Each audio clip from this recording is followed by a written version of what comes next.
तर खासदार फोडाफोडीची चर्चा या कपोलकल्पित असल्याचं राष्ट्रवादी काँग्रेसचे आमदार अमोल मिटकरींनी म्हटलंय. खासदारांनी तटकरे साहेबांशी संपर्क केला आणि त्यानंतर साहेबांनी तसं वक्तव्य केलं. मला असं वाटते ह्या चर्चा केवळ कपोलकल्पित आहेत, असं कुठं बोललं नसल्याचं त्यांनी स्पष्टीकरण दिलंय. याबाबत मला अद्यापही काही माहिती नाही. थोड्याच वेळात पत्रकार परिषद घेऊन माननीय प्रांताध्यक्ष तटकरे साहेब याबाबत सविस्तर खुलासा करणार आहेत.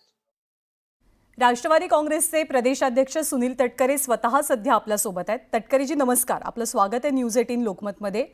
खरं नेमकं काय आहे महाराष्ट्राला जाणून घ्यायचंय. ऑफर दिली गेली होती का तुमच्याकडनं? अरे हॅलो जी बोला. एक मिनिट. Thank you sir. पहिले आगे तटकरे साहेब, आपल्यापर्यंत आवाज पोहोचतोय?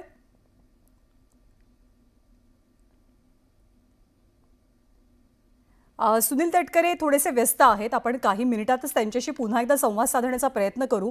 या सगळ्या चर्चा सुरू झाल्या त्या सुनील तटकरे यांच्याचमुळे सुरू झाल्याची माहिती मिळतेय. सुनील तटकरे सध्या बोलतात, आपण पुन्हा एकदा त्यांच्याकडे जाऊयात. तटकरे जी, आपल्यापर्यंत आवाज पोहोचत असेल तर प्रश्न असा आहे की खरं काय आहे महाराष्ट्राला जाणून घ्यायचं आहे. आपल्या पक्षाकडनं खरोखरच फोन गेला होता का शरद पवारांच्या खासदारांना सत्तेत येण्यासाठी?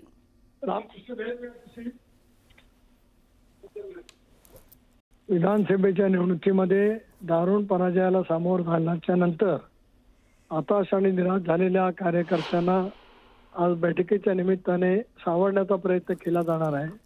अशा वेळेला काही सनसनाटी वृत्त करण्यामध्ये काही मंडळी माहीर असतात.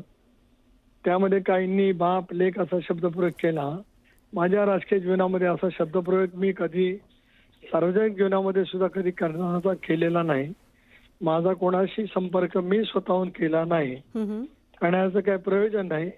पण कोणी कोणाच्या जवळ कधी काय बोललं याची माहिती माझ्याकडे नक्की आहे. योग्य वेळेला या वरती मी प्रकाश नक्की त्या ठिकाणी टाकेन. आपलं नाव घेऊन जे सातत्यानं सांगितलं जातंय की आपण ऑफर दिली होती, आपण फोन केला होता, त्यात तथ्यता किती आहे? मी ते सांगितलं, शून्य तथ्यता त्याच्यामध्ये आहे. मी स्वतः कोणाजवळही कधी संपर्क केला नाही. लोकसभेच्या अधिवेशनाच्या निमित्ताने दिल्लीमध्ये गेल्यावर अनेक खासदार भेटत असतात. आपण एकमेकाला भेटत असतो, बोलत असतो. याच्या पलीकडे मी कोणाकडे काय बोलण्याचा विषय करण्याचं काही कारण नाही. पण कुणी कोणाजवळ या विषयावरती काय चर्चा केली त्याची माहिती माझ्याकडे नक्की आहे. योग्य वेळेला त्या विषयावरती मी बोलेन. अशा कपोलकल्पित चर्चा रंगवणं, त्यातनं संभ्रम निर्माण करणं, यातून फायदा कुणाचा असं आपल्याला वाटतं? जे पराजयाच्या गर्तेमध्ये सापडलेले आहेत, महाराष्ट्रातल्या जनतेने ज्यांना ज्यांची जागा दाखवलेली आहे, त्याच्यामधले काही माणसं अशा पद्धतीच्या फुटकळ प्रसिद्धीसाठी केविलवाणा प्रयत्न करत असतात. तो त्यांचा हा या प्रयत्नाचा भाग आहे. आपला अंगुली निर्देश महाविकास आघाडीतल्या इतर पक्षांकडे आहे का राष्ट्रवादीकडे आहे? शरद पवारांच्या राष्ट्रवादीकडे बोलला असेल, ज्यांनी कोणी हे आज सुरू केलं असेल, त्या सगळ्यांच्याकडे आहे.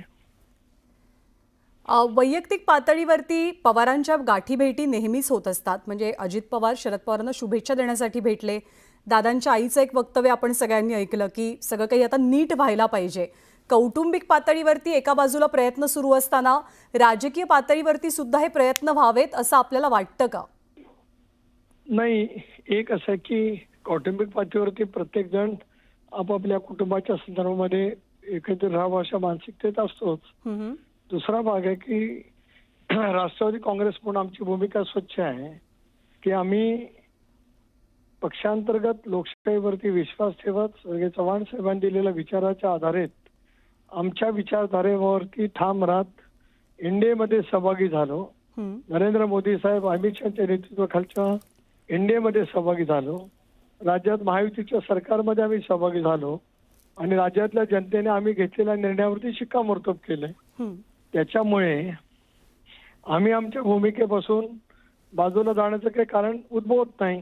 जी, एक शेवटचा प्रश्न विचारते. संजय राऊतांनी थेट आरोप केला ही बातमी समोर आल्यानंतर की तुम्हाला आणि प्रफुल्ल पटेलांना मंत्रिपद तेव्हाच केंद्रात मिळेल जेव्हा भाजपनं तुम्हाला ठरवून दिलेला खासदारांचा कोटा पूर्ण होईल आणि हाच कोटा पूर्ण करण्यासाठी हे फोडाफोडीचं राजकारण करण्याचा प्रयत्न सुरू आहे? लोकसभेच्या निवडणुकीचा जो तडाखा फटका झटका महाराष्ट्रातल्या जनतेने ह्यांना दिला आहे, त्या हताश मनस्थितीतून अजून संजय राऊत बाहेर आल्याचं दिसत नाही. माननीय पंतप्रधान महोदयांच्या वरती विश्वास दाखवत देशातल्या जनतेने तिसऱ्यांदा त्यांना देशाच्या नेतृत्व करण्याची संधी दिली. त्यावेळेला मंत्रिमंडळ गटत होत असताना भारतीय जनता पक्षाने मोठ्या मनाने राष्ट्रवादी काँग्रेस पक्षाला पूर्ण वेळ राज्यमंत्री पद हे त्यांनी त्यावेळेला ऑफर केलेलं होतं.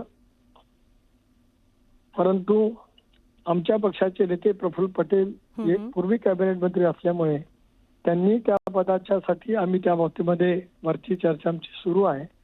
आम्हाला तर भारतीय जनता पक्षाने त्याच वेळेला ऑफर दिलेली होती, पण कल्पोकल्पित सतत काही ना काहीतरी बोलत प्रसिद्धीच्या झोतामध्ये केविलवाणा राहण्याचा जो प्रयत्न केला जातोय त्यातला हा एक भाग आहे. सुनील तटकरेजी, आभार आपले. आपण आपली भूमिका स्पष्ट केलीत. सविस्तर प्रतिक्रिया न्यूज 18 लोकमतला दिलीत त्याबद्दल.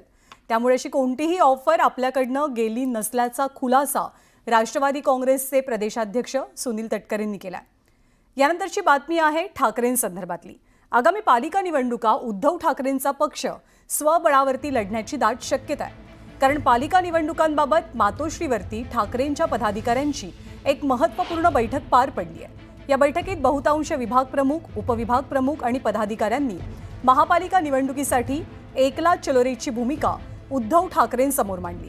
महापालिका निवडणुकीत महाविकास आघाडीमध्ये निवडणूक न लढवता आपली मुंबईतली ताकद दाखवून द्या या दृष्टिकोनातनं आपण स्वबळावरती लढावं असं बहुतांश पदाधिकाऱ्यांचं मत आहे. सोबतच युती किंवा आघाडीमध्ये पक्षाच्या अनेक पदाधिकाऱ्यांना न्याय मिळत नसल्यानं स्वबळावरती निवडणुका लढवल्या तर आपले मोठ्या संख्येनं उमेदवार किंवा नगरसेवक महापालिका निवडणुकीत निवडून येतील असा विश्वास सुद्धा या पदाधिकाऱ्यांनी व्यक्त केला. तर स्वबळावर निवडणूक लढल्यास जिंकण्याची क्षमता असलेल्या अनेक पदाधिकाऱ्यांना मुंबई महानगरपालिकेच्या निवडणुकीत संधी मिळू शकते. पुन्हा एकदा मुंबईत पक्षाची ताकद सिद्ध करता येऊ शकते असा सूरही या बैठकीत उमटल्याचं कळतंय. दरम्यान उद्धव ठाकरे या निवडणुकीच्या अनुषंगानं आढावा बैठका घेत राहतील.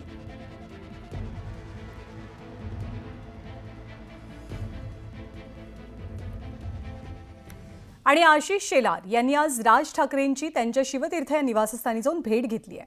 विधानसभा निवडणुकीनंतर या दोघांची पहिल्यांदाच भेट झाली आहे.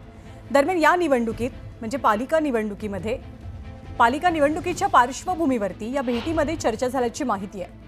महापालिका निवडणुकीसाठी मैत्रीपूर्ण लढतींसंदर्भात या दोघांमध्ये संवाद झाल्याचं कळतंय.